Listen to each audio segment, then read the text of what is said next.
Verse, I want to say this. This is one of my favorite verses of scripture because my husband and I, we have the privilege of serving a local church as pastors. And what that means is we attend a lot of funerals.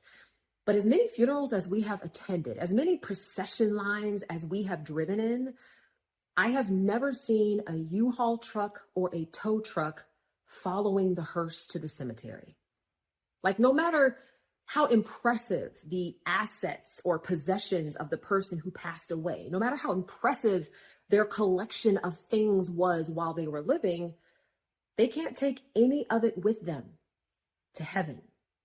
And we're reminded of this in Matthew chapter 6, verse 19, which tells us, do not store up for yourselves treasures on earth where moths and vermin destroy and where thieves break in and steal. You know, I once heard the story of a dollar bill and a $100 bill, and they were having a conversation. And the $100 bill was telling the dollar bill of all the exotic places it had been, all the exquisite cuisine that it had purchased, all of the couture gowns and expensive handbags that it had purchased.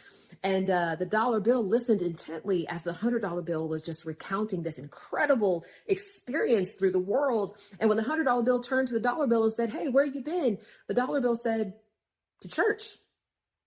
And I think what happens is in our life, we can become so enamored with stuff that we forget about eternity.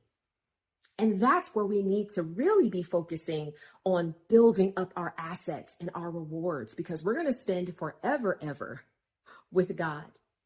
So don't worry so much about what you don't have here on earth.